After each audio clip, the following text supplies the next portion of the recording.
Chapter 5. The First Campfire. "Wow! Did you see that?" Jerry said. He was swimming hard in the water. The current was strong, but he was keeping up. Frank checked the boat's motor. It was working fine. He slowed the boat to keep it steady. Frank moved to the front of the boat. Bluff and Will were there. "What was that?" Jerry called out. He was making jokes, as usual. "A snag in the water." "I thought you would warn us," Frank said. "I did warn you. Didn't you hear me yell?" Jerry replied. "Yes, but you yelled while you were flying through the air. That wasn't much help," Bluff said. "I couldn't see the snag. The water is brown and hides things." "I jumped so high," Jerry said. "That's just my luck," Will said. "That would have made a great picture. Why didn't you warn me so I could take it?" "Look at me all wet and muddy. I'll get back at you," Jerry joked, shaking his fist but smiling. "While you're in the water, check if the boat's nose is okay," Frank said. "Good idea. It's fine. The boat's made of strong brass. It can take a hit. I think Cousin Archie knew this might happen and made it tough," Jerry said. "Can you see the snag now?" Frank asked. "No, I think we're past it," Jerry answered.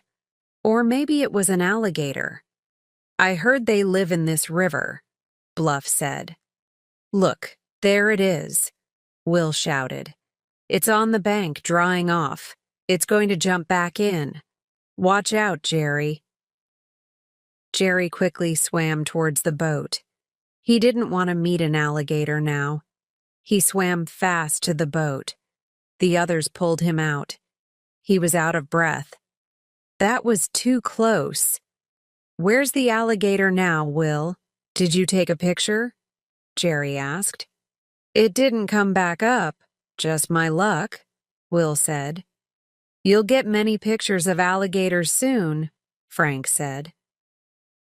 "Yes, I know you're laughing at me," Jerry said. "I must have looked funny flying off the boat. We should tie the lookout to his seat. Good thing you were going slow, Frank. We could have ended our trip early." The air was warm. Jerry sat to dry off. The boat kept moving. "Are there any animals around?" Will asked. "Yes, but be careful. Don't get lost in the swamp. Some hunters never come back. Maybe they got lost or met bad people," Jerry said. He liked to ask about hunting. "I saw a blue heron just now, and there's a white bird over there. Is it a crane?" "There are more white birds flying. What are they, Frank?" Will asked. "I think they are ibises. Look, a raccoon is running up that log. It was trying to catch fish. Many animals here eat fish," Frank said. "Did you get the picture, Will?" Frank asked. "I think so," Will said. He took a picture of the raccoon. They kept moving. The afternoon was passing. The river's current was strong. Frank was careful not to go too fast. They were near a swamp. The trees were thick. It was getting dark. Will liked the Spanish moss hanging from the trees. "Maybe we should stop for the night. It's too dark to take pictures," Will said. "There's always something, isn't there, Will? But this is a nice place. Bluff is writing the menu for our first meal." Frank laughed. "I was thinking about food. I want to try some oysters. Your sister Nellie gave me some recipes. I'll cook them for you," Bluff said. "I hope you're better at cooking than Nellie. Dad says she should go to cooking school. She almost poisons us with her food.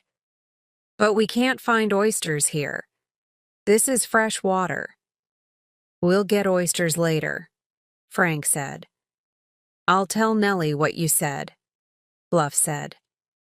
That means we'll make it back home. But maybe Nellie got those recipes from a paper. She wants you to test them. I'll watch you when you cook, Bluff, Frank said. Good, because some people can't cook, Bluff said. Everyone laughed. Frank didn't get angry easily, but when he did, he got very angry. They found a place to stop for the night. They had a small boat, a dinghy, tied behind. They could use it to go to the shore. It was good for fishing or shooting birds. The ground was dry. They built a fire and cooked supper. Bluff and Jerry cooked the meal. It was good. They camped a lot. Even Will was learning to cook. The boys joked about Will's first cooking. He cooked too much rice once. He put all 4 pounds in a pot. The pot was too small. Rice was everywhere. It almost put out the fire. Will learned his lesson. After supper, they relaxed. Frank wrote in his logbook. Will played with his camera. Jerry and Bluff talked about who could shout louder. They always had contests. Frank, don't look now. Listen to me, Will said quietly. What is it? Frank asked. He stopped writing. I saw something move over there. Behind the palmettos, it was a black man's head. He looked mean. What should we do? Will asked, his voice shaking. Don't worry. Leave it to me. Don't show you're scared. Just keep doing what you're doing, Frank said. He reached for his shotgun. Chapter 6. The Swamp Fugitive. Hey, you! Want to come join us? Frank said. He picked up his gun carefully. Frank saw something moving in the bushes. Then a man came out of hiding. He looked like a big, skinny dog. Wow, look at that, Bluff said, surprised. What's happening? Jerry asked, grabbing his gun. Don't worry, it's just a visitor from the swamp. He wants some coffee, Frank said. He wasn't pointing his gun at the man, but he was ready if he needed to be. The man's clothes were torn and dirty. He looked tired and hungry. The man stood up looking scared. He had been hiding for a long time and thought everyone was against him. Frank could see he was more scared than dangerous. What's your name and why are you here? Frank asked. The man looked hopeful. I'm lost in the swamp. I smelled your food and came closer. I didn't want to scare you. Please don't hurt me, the man said, looking at Frank's gun. I think he's lying, Frank. I think he's George Walden, Bluff said. The man flinched when he heard the name. That's you, isn't it? Why are you hiding in the swamp? Frank asked seriously. I haven't done anything really bad. Some people don't like me. I had to hide to stay safe. I'm very hungry, the man said. The man saw the boys weren't going to hurt him. He felt a bit braver. What did people in town say about him? Frank asked Bluff. They said he steals chickens. They don't like him around, Bluff replied. Frank smiled. Stealing chickens isn't that bad. If people don't want their chickens stolen, they should keep them safe. So, George isn't really a bad guy? I just want to leave this place. I have a daughter in Chattanooga. She would be so happy to see me. If I felt stronger, I would walk there, George said hopefully. He sniffed the air like a hungry dog. Sit down, George. I'll make you some coffee, Will said. George looked grateful. The boys felt sorry for him. I'll cook him some bacon. He needs a good meal, Bluff said. Good idea. We should help him. It's a nice thing to do, Frank said. I'll give George a shirt I don't want. He won't mind the color, Jerry said. George couldn't believe it. He thought the boys would take him to town, but they were being kind. He tried to thank them, but he got so flustered, they told him not to worry. When the food was ready, George ate until he was full. Jerry watched and saw how hungry he was. George seemed a little nervous. He kept looking around, worried someone else might come. After he finished eating, he said he wanted to go back to his shack in the swamp. Frank didn't stop him because he knew George was still scared. Before George left, the boys gave him some bacon and coffee. They had enough to share. After George left, the boys went back to their work. They talked about the South and how things changed after slavery ended. "Who wants to set up a tent and sleep on shore tonight?" Frank asked. "Not me," Bluff replied quickly. "I'll try another time. I need to get used to this place first," Will said. "Are you afraid of alligators?" Jerry joked. "Are you setting up the tent?" Frank asked Jerry. "I would, but it's too much trouble." "I'm fine on the boat," Jerry said. "Okay, let's go to the boat. I'll keep the fire going for a while." "It's nice to have a fire," Frank said. "Are we keeping watch?" Bluff asked. Frank looked around the dark swamp. "Yes, we are," Jerry said. "There are animals here, like alligators and wildcats, and mosquitoes. What if one tries to get on the boat? I don't want to wake up next to a wild animal. We should keep watch. And there could be other people in the swamp. Dangerous people." "We should keep watch," Will said. They all agreed. They went to the boat to get ready for bed. The boat didn't have real beds, so two of them slept on the seats and the other slept on the floor. If it rained, they could use a cover to stay dry. But the weather was nice, so they left it open. Frank and Will got the seats tonight. They would take turns every night so everyone got a chance to sleep comfortably. Will took the seat facing the shore. After a while, his friends fell asleep. He watched the fire and thought about many things. Then he checked his watch. It was time to wake up Frank. Frank took Will's place on watch. He wasn't expecting any trouble, but thought it was better to be safe. He watched the fire burn and thought it might still be burning in the morning. Then he saw something move in the shadows. He couldn't see it clearly. "Something's crawling over there," he said to himself. He wondered if it was George coming back to steal. Or maybe it was someone else, more dangerous. Frank quickly decided to fire a shot over the person's head. That would scare them away without hurting anyone. He raised his gun, aimed high, and pulled the trigger. The gunshot echoed, and he shouted loudly. Chapter 7. A Florida Sheriff. 3 boys woke up quickly. They looked out from their blankets. "Frank, what's happening?" Bluff shouted. "Someone took my camera," Frank said. Frank saw something moving near the boat. He laughed a little. "Was it a thief? Did you shoot?" Will asked, scared. "It was a thief, but I didn't shoot."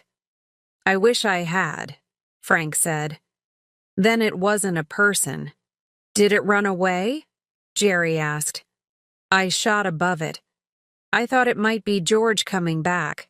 Whatever it was, it jumped into the dark."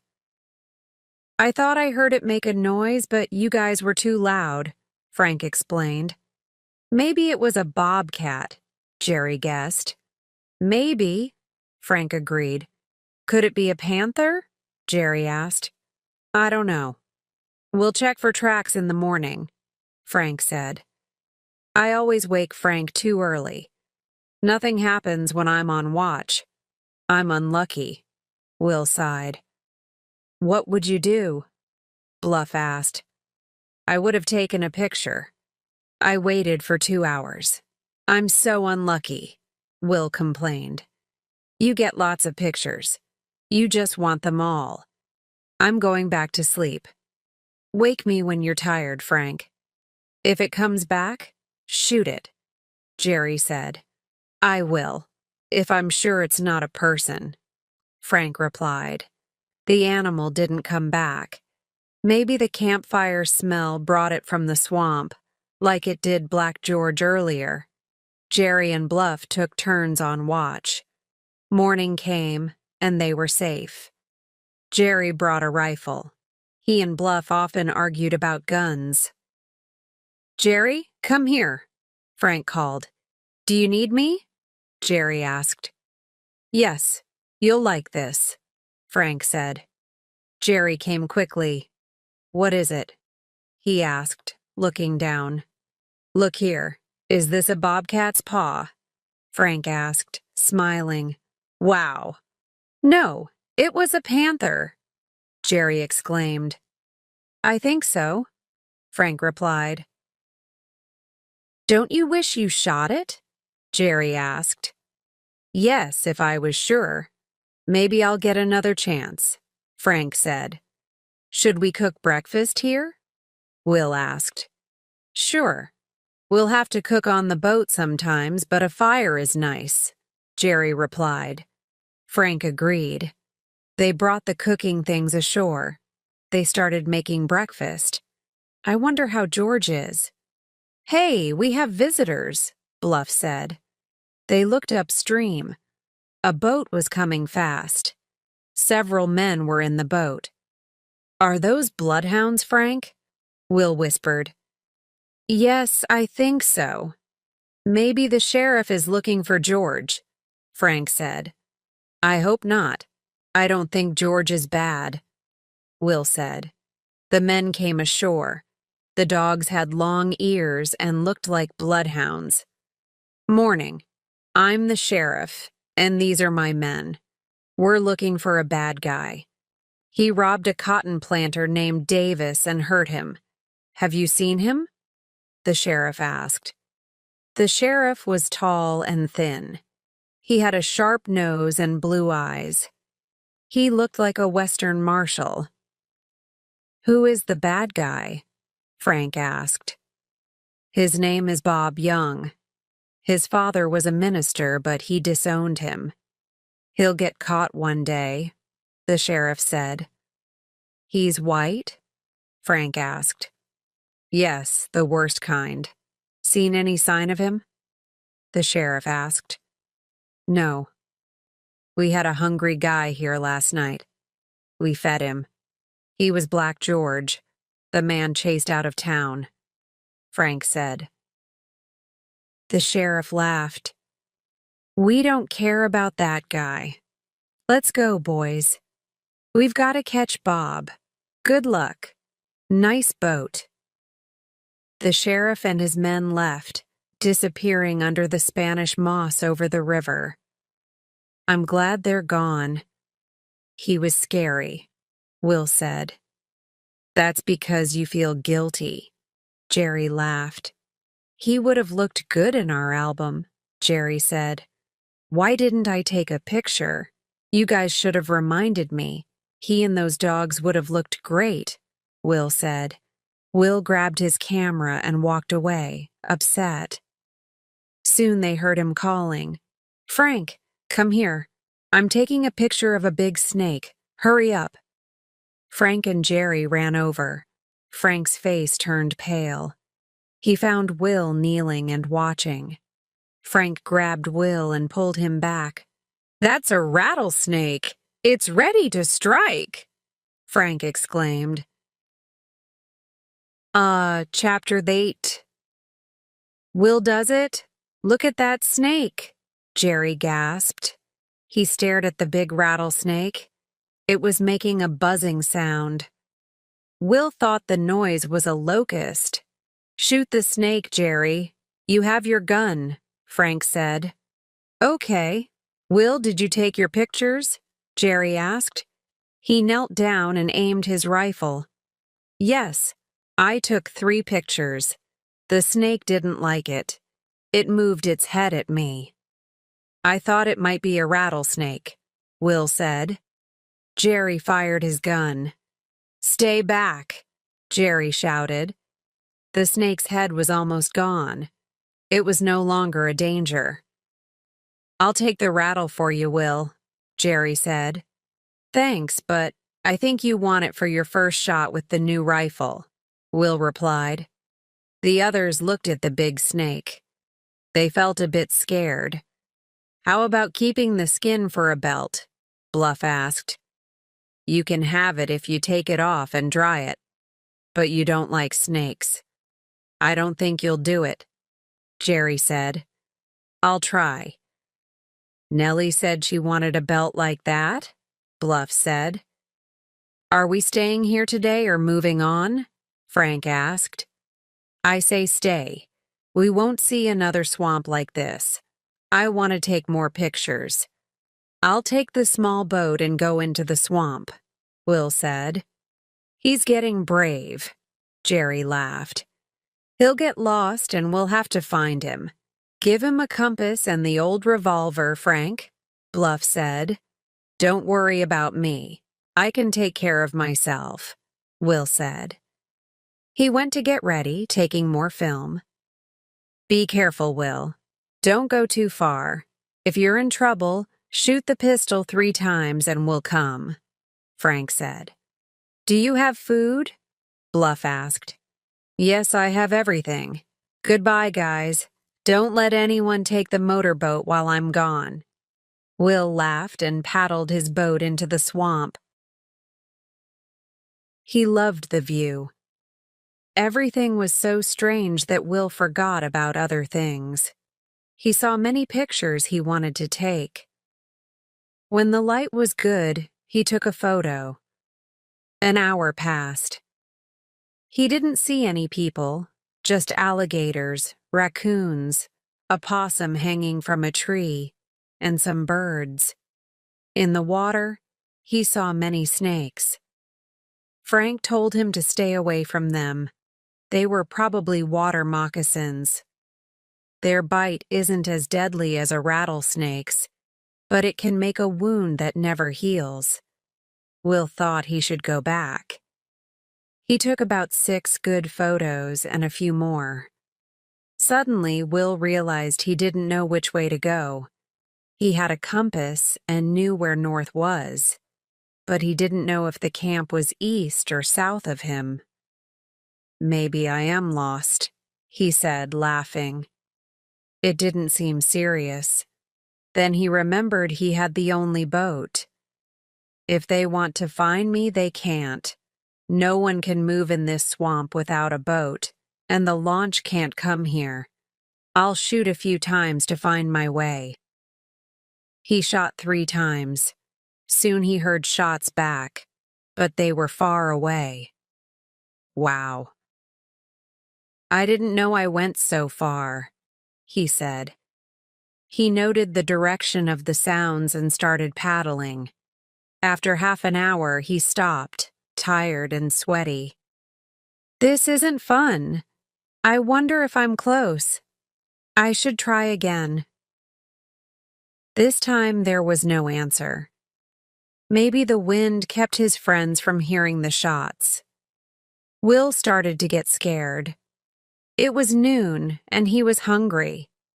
He ate the food he brought, thanks to Bluff's idea.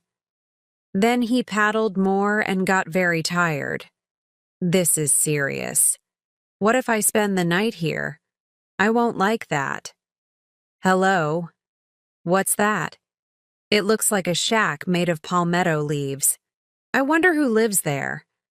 "Oh no. What if it's Bob, the man the sheriff is looking for?"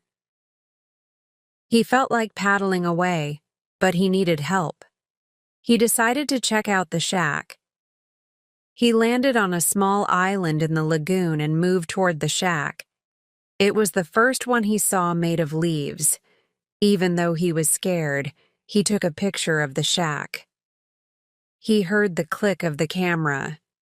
Maybe someone else heard the sound and thought it was something else. Will didn't see the dark figure creeping toward him. As Will reached the shack, he was about to move some leaves to look inside. Suddenly, a heavy form fell on him, pushing him to the ground. Chapter 9. The motorboat and the prowlers. The young photographer was scared. He thought a panther was attacking him. He looked up and saw a man holding him down. "George," he said. It was the same black man from the night before. "Gory, is it you?" George asked, letting the photographer go and helping him up. "Yes. I got lost. I was taking pictures in the swamp," said the photographer. "Is this where you stay?" George was nervous. He thought the photographer was one of his enemies. He was planning to leave for Chattanooga. "I heard a sound like a gun. I'm glad it wasn't trouble from the town." "I'm going to Chattanooga to see my daughter," George said. "Can you take me back to my camp?" "I will give you more food and money," the photographer said. "I will help you," George agreed. "Wait, I want to take your picture first," said the photographer. "Will it hurt?" George asked, looking worried. "Not at all," said the photographer, laughing. He took the picture. "Will I see the photo?" George asked. "Yes. If you give me your address, I will send it to you," said the photographer. "Thank you," George said, smiling. The photographer got into George's small boat. George paddled him to the motorboat where the other boys were. "Look at that," said Jerry, seeing the photographer return with George. "Better than staying in the swamp," said the photographer. "George is honest. He will remember us," said Bluff. "I promised him more food and money," the photographer said. The boys gave George some extra food and money for his trip. "Thank you so much," George said. The boys said goodbye to George. "Let's move on," said Frank. "Why? We stayed here before," said Bluff. "I'm ready to leave. I got all the pictures I need," said the photographer. "We can find a better place to sleep," said Jerry. "Let's get the boat ready," said Frank.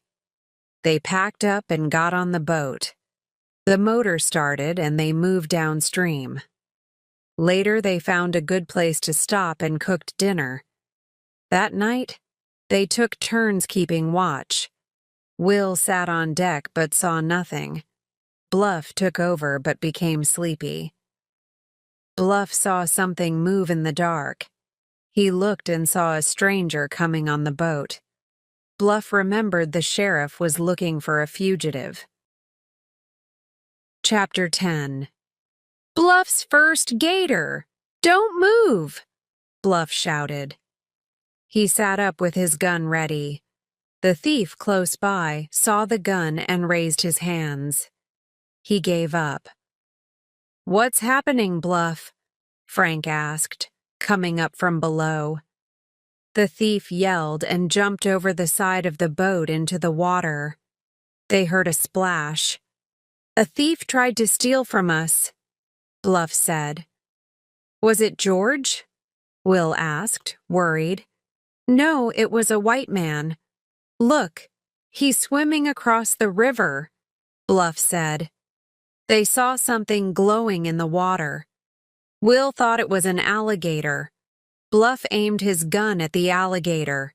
He fired. The thief yelled, thinking they shot at him. The water around the thief was churning. "I hit it!" Bluff shouted. The thief climbed out of the water, angry. "Thanks for the shot, but you won't catch me," he said. The next morning, the sheriff and his dogs arrived. "Have you seen my man?" the sheriff called. "Yes, he tried to rob us. He jumped overboard and swam away. An alligator was after him, but Bluff shot it," Frank explained. The sheriff was pleased. He took the dinghy to cross the river. Will took a photo of the sheriff and his team. "Here's the alligator. It must have crawled out to die," the sheriff said. The sheriff and his team went after the thief. Bluff and Frank looked at the alligator. "It's about 10 feet long," Frank said. "It's a big one." Bluff took a few teeth from the alligator as a souvenir. Will took a photo with Bluff and the alligator. They started their journey again. Jerry heard distant shots. They wondered if the sheriff had caught the thief. Later, they learned that the sheriff had caught the thief, who was wounded and punished for his crimes. By noon, they saw a sawmill with convicts working. Will took a picture. In the afternoon, they reached a small town. Frank went ashore to post letters and buy supplies. Back on the boat, Frank had good news. "We're close to the Gulf." They sped up. Around the next bend, they saw the Gulf of Mexico. Their river journey was over. A new adventure awaited them.